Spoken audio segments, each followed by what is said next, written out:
Hello everyone शांति पाठशाला को मु आपणमानंकु स्वागत जनाउछि। आजिकार एक नूतन वीडियो रे आमे आलोचना करिबा एक सुंदर रचना पल्ली जीवन बनाम नगर जीवन। वीडियोटी को आरंभ करिबा पूर्वरु चैनल को सब्सक्राइब करिनियंतु एवं पाखरे थिबा बेल आइकन टी को प्रेस कर दियंतु। चलंतु आरंभ करिबा।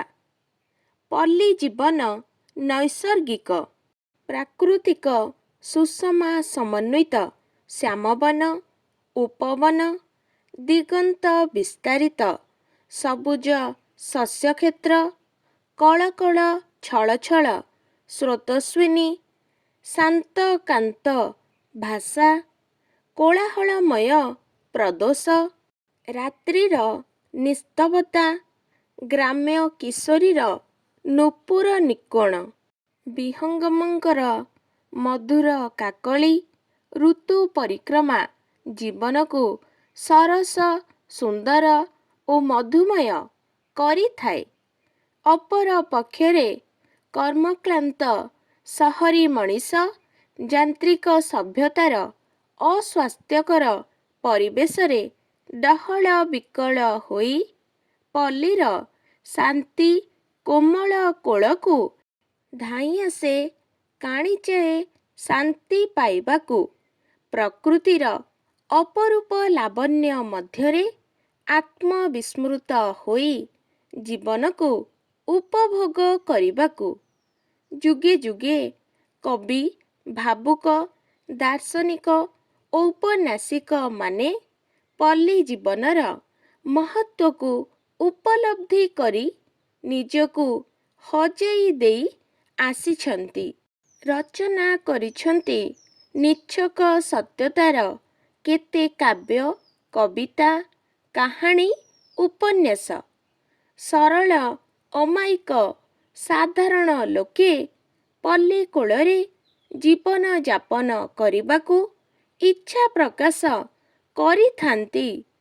अन्यमाने सहरी सभ्यतार चाकचक्यर आकर्षण रे सहराभिमुखी होई थांती। नगर जीवन सदा चलचंचल कर्म व्यस्ततार समस्ते अतिष्ठ तथापि प्रसिद्ध नगर रे जन्म होई बसबास कले समस्ते सुख स्वाच्छंद्य मिले बोली केतेक मत दियंती। इडरीपाइडिसଙ୍କ मतरे the perfect requisite of a man's happiness is birth in a famous city. पल्लीर प्रभात आरंभ हुए अरुण रागरे पक्षीर काकळीरे शांत समीरण रे फूलर हसरे कोइलीर कुहू काउर का का राबरे गोरु गाईंकर हंबारे मंदिरर घंट घंटा आळतीरे नगरी रे भासी आसे जान बाहनर धुआं विकट शब्द मनीषर कोलाहल बुला बिकाली शब्द। नगर रे आकाश छुआ कोठाघर विभिन्न सरकारी बेसरकारी कार्यालय चिड़ियाखाना बड़ बड़ होटेल प्रेक्षालय विद्यालय महाविद्यालय स्टाडियम रेल स्टेशन देखिबाकू मिले। मनीष बहु लोकंक संस्पर्श रे आसे नाना कथा शिक्षा करिपारे। सामाजिक रीतिनीति चलणी संस्कृति परंपरा पल्ली जीवनर प्रकृत आनंद। प्रगति पथरे सहरी सभ्यता अनेक दूर अग्रसर होइथिले मध्य पल्ली जीवन को सभ्यतार चाकचक्य कबलित करिपारि नाही। 12 मासरे 13 पर्व पल्ली जीवन को मधुमय करे। साधारण वेश पोशाक पारस्परिक स्नेह श्रद्धा भल पाइबा सरल ନିରାଡ଼ମ୍ବର ଜୀବନ, କୂଟ କପଟତା ବିହୀନ ସମ୍ପର୍କ ପଲ୍ଲୀ ଜୀବନର ମୁଖ୍ୟ ଆକର୍ଷଣ। କିନ୍ତୁ ଦୁଃଖର କଥା ଯେ ଏବେ ପଲ୍ଲୀ ଜୀବନ ବିଷାକ୍ତ ହୋଇ ଉଠିଛି। ସମସ୍ତେ ନଗରାଭିମୁଖୀ ହୋଇଛନ୍ତି। ସହରର ଚାକଚକ୍ୟ, ବିଳାସ ବ୍ୟସନ ସେମାନଙ୍କୁ ପାଗଳ କରିଛି। ପଲ୍ଲୀର ଶାନ୍ତ ପରିବେଶ, ସଜ ପନିପରିବା, ନିର୍ମଳ ସୁସ୍ଥ ପରିବେଶକୁ ଛାଡ଼ି ସେ ଅର୍ଥ ସ୍ୱାର୍ଥ ଭୋଗବିଳାସ ପଛରେ ଗୋଡ଼ାଇଛି।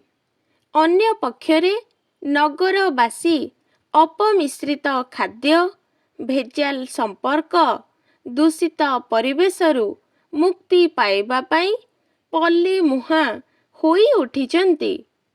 ଶିକ୍ଷା, ସଂସ୍କୃତି, ସଭ୍ୟତାର କେନ୍ଦ୍ରସ୍ଥଳୀ ନଗର। ଶାନ୍ତି, ତୃପ୍ତି, ଆନନ୍ଦର ଗନ୍ତାଘର, ପ୍ରକୃତିର ରଙ୍ଗଶାଳା ପଲ୍ଲୀ। ସାମ୍ପ୍ରତିକ ପରିବେଶରେ ଉଭୟ ପଲ୍ଲୀ ଓ ନଗର ଜୀବନ କଳୁଷିତ ହୋଇ ପଡ଼ିଛି। ମଣିଷ ଜୀବନ ଆଜି ଡହଳ ବିକଳ। ଉଭୟ ପଲ୍ଲୀ ଓ ସହର ନଗରରେ ସୁନ୍ଦର ବାତାବରଣ ସୃଷ୍ଟି ହେଲେ ମଣିଷ ଶାନ୍ତିରେ ଜୀବନକୁ ଉପଭୋଗ କରିପାରିବ। ଲଙ୍ଗଫେଲୋଙ୍କ ଭାଷାରେ, "the country is a lyric, or the town is dramatic, or when mingled they make the most perfect musical drama". ଆଜିକାର ଭିଡ଼ିଓଟି ଆପଣଙ୍କୁ କିପରି ଲାଗିଛି କମେଣ୍ଟ ମାଧ୍ୟମରେ ନିଶ୍ଚୟ ଜଣାଇବେ ଏବଂ ଲାଇକ୍, ସେୟାର, ସବସ୍କ୍ରାଇବ୍ କରିବାକୁ ଜମାରୁ ଭୁଲିବେନି। ଧନ୍ୟବାଦ।